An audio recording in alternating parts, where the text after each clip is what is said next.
everybody, welcome to the grid video. Okay, so as promised, I'm going to show you how to get the acrylic color ground. That's the solid color that we're going to be painting over on the canvas, how to grid it in and how to sketch it in with paint. You of course can use the traceable, which is with all the other downloadables. Be sure you check the page because sometimes it's hard for people to see the text that explains where everything is, but I actually made an infographic so you can find it easily. I think we should just jump right in because we know what we're doing. We're going to be sketching this in. Are you guys ready? Let's go. So I really liked the colors on this piece already. I like the play of the red to green. They're complement, so it's very dramatic. This should be really good. I have my 8x8 surface here. I have my wishes. So this is Julianne is wishing for answers, peace, and a safe return of her nephew. And just in general, that any family going through that has that resolved, a safe return, justice, and answers, and all of those things. And I have to agree with that. Relief, and this one came in from a lot of people. Relief, easy identification, and treatment of Lyme disease. And if I've heard it once, I've heard it 5 times actually. They want you to check yourself because it's spring, ticks, and Lyme. And so my wish is that no one ever gets it again. I'd like to see that be an illness of the past. So those are our wishes for our wonderful canvas today. On the palette, I have my burnt sienna and a teeny tiny bit of my Mars black. And that's just going to be if I need to darken something a little bit to really see it, but we'll see how it goes in. I'm going to be painting everything in with a number 8 cat's tongue. So I'm going to get this wet. Just get my little burnt sienna on here and just paint it in. That's really all it is, just painting it in. So sometimes acrylic grounds will be shown as a very watered down wash. And the issue with those is, I'm going to move this over so I don't paint my picture. The issue with that type of ground is that it underbinds, which means that the polymer does not adhere to itself or the surface. And you're even going to probably be seeing, sometimes when they make these economy panels, they don't want to take paint. If you've ever been through that, don't think it's you. It's just the panel. Sometimes they just don't want to take paint and you have to get rough with them. I mean, just saying. Sometimes you got to get rough with a panel. All right, so I'm just pulling that in. The nice thing about that first layer of acrylic paint, why I like to do a ground, is whether you're, painting with pro paints or student paints, on good canvases or not canvases, the ground is sort of a great equalizer for all of us because acrylic paint likes to stick to acrylic paint. And by creating this ground, you now have a gorgeous surface to stick to no matter what paint you're painting with. So it's just a little trick. Plus, you're not ever going to show any white bits of canvas going through. It'll be nice color. And often that will work. Now, I picked the burnt sienna because it does have a slight red to it, which will play interestingly with the green and make our wood a little bit easier. To grid though, I'm going to need to dry the surface. So let's dry it and then I'll show you how to grid it in.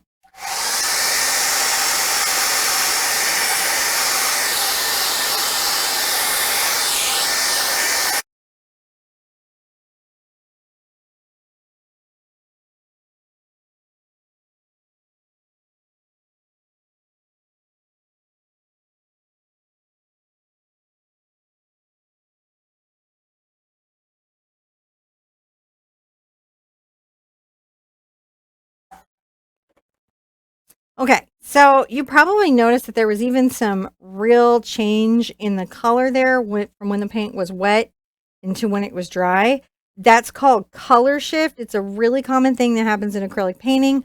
All of them do it to some degree. Some of them do it more than others. Now I'm going to grab this and a piece of chalk. Yay, chalk. Oh, wait, I'll be fancy today. I'll get my chalk pencil. Ooh. So these are charcoal pencils. You can get them there. Generals makes them. Everybody makes them, and they're maybe like a couple bucks a piece. Don't get into more of an investment than that, unless you're doing really fine art where you're rendering. Now I'm going to just measure every couple of inches, which is what the provided grid is measured at. So about every 2 inches, I'm going to make a little mark, like you see me doing here. This is a T-square if you've never seen it before. There is a link to one of these. And again, they should not be expensive. You should not be paying a lot of money unless you're getting one for architecture and doing plans, and it would be metal anyway. So, oh, that fell down. You can see I can turn my canvas to get a good angle on the lines. Even as my things are falling down. That's okay. Now I'm pressing pretty hard. You can press pretty lightly. It'll keep it from, being challenging to remove later. I'm going to go ahead and make the lines again. This will come up with clean water and a brush if you have any left. And we're going to be painting over every inch of it, so it should be okay. So you just press lightly like that. Sometimes I'll press hard because I need you guys to see it on camera. Weird little challenges that I find myself in when making art now. Okay. So here we are. I've got this thing here, and how you basically use your grid, right, is you find a grid and you just pick a starting point and you say, all right, this part of the bowl is in the second square down. See the second square down, and it comes to just under the halfway point. That's its ellipse. And it comes back into this part of the next square that far. Then this one comes down to, if this is the halfway point, it's just above it. Halfway point right here, kind of coming back up. So that's going to let you get that placed in. I'm going to come back maybe with some paint, I think, to do this end, but I just want to get some thoughts worked out. Those hues over there, that's going to be a thing now. So I can come in and where are my grapes? Where's my peach? Well, if this peach is in the center, the top of it is right there. It comes fairly fully through this square and ends right here. So see how that helps you keep the object relationships from getting away from you? Because you can anchor yourself to these points and be like, oh, okay, that's where this is. Like right here, this peach comes down. It's about here on that line. And then it's got a little friend that's a little bit above it. Its little face comes to here.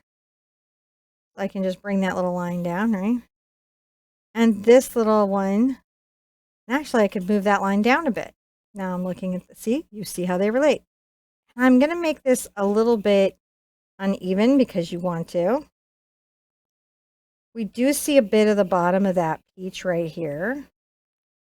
And then we've got our little grape friend, and we can see sort of how big is our grape friend in the piece. I got my little grape here, and then this guy is right here, coming down here. So you can just be like, oh, this grape, that grape, this grape, that grape. That's a very interesting grape. And you move that down, you can see that now. Bring this back to the point where it would be vanishing right there. The bottom of the lip just barely comes down here, so you really can see that. So that's easy to catch that. And I'm going to come here, and you can see that it's coming back this way, leaving a very small sliver. You just make sure that that is round, that it feels good. Then we're going to come down. The midway point here is where the base seems to be ending. I can work that out. Look, I'm making a little base bit here. And I naturally, unless I spent some real time with this, can get really strange scale going. So what's nice about this is it keeps me kind of on track as well and make sure that I'm seeing objects as they are. Now, right here is where this little peach is it comes past the halfway point. So I can bring this past here. There we go. And now he can come forward. So now we've got our peaches layered. He's got a shadow over this one. That's important. And the opening, the ellipse opening, that's going to be a big deal on our peaches tomorrow, is trying to catch those ellipse openings. And then this comes back up through the corner there, touches that edge, and kind of has this weird flat point up there. And you can see its ellipse is tucked behind its little friend.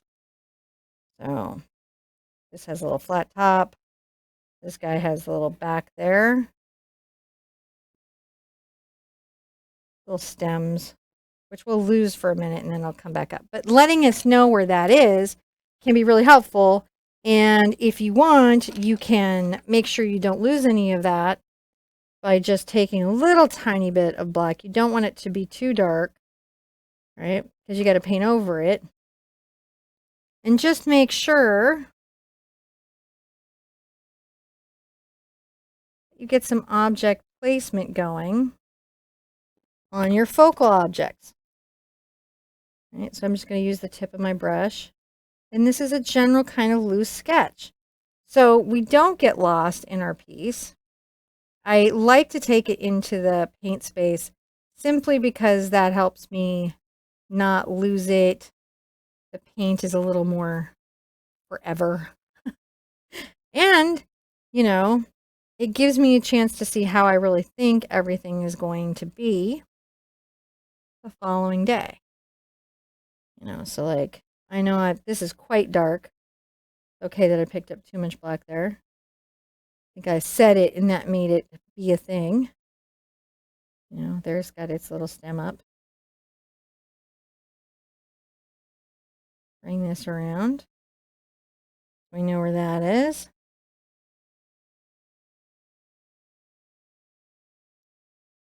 A little bit of painting here. So we kind of got a sense of where is everything going to be. We know now, right?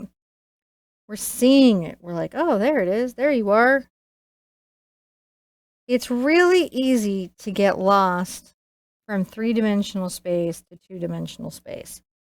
Your brain has to do quite a lot of thinking to keep you where you need to be. I got a little bit of a, I'll put a little black right there, then keep track of it. I know you've got a little shadow that comes forward. This part of you will be in shadow. That part is. And a little more brown. I said I want to be painting over black everywhere.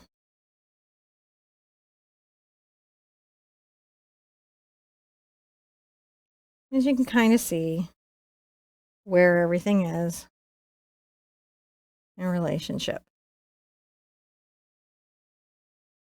Look at that. We sketched that in. Didn't even freak out about it. You know, I'm going to talk about a little bit about, whoa, goodbye. I want to make sure that I don't forget that I've got a little shadow coming out here. I know that from my value studies, and that was, I value my value studies. So that was it. That's all we got to do for tomorrow. We did our homework. We're prepped. We're ready.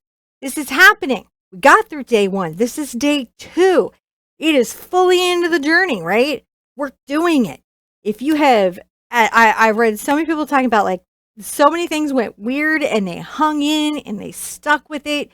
And that is so exciting to me to read. Just so you know, Dawn and I had many weird things happening, like cameras broke and all kinds of crazy things. And I think it was actually just a cable, but things happen to us too. So like, I totally get how that feels. And whenever you say, hey, I stuck in, I hung in, I'm so impressed by that. Now, as we go, so as we go, it's going to feel better. It's going to get easier. Somewhere about in the middle, I think we're going to feel a little fatigue, and then we'll get a second win. So that's sort of the journey that I expect. I love that you guys are being supportive. Remember your promise that you swear to be kind to yourself, that you swear to speak generously to yourself, especially about your art in this journey, because it is a journey. It's not about each individual painting. It's going to be about the collective whole.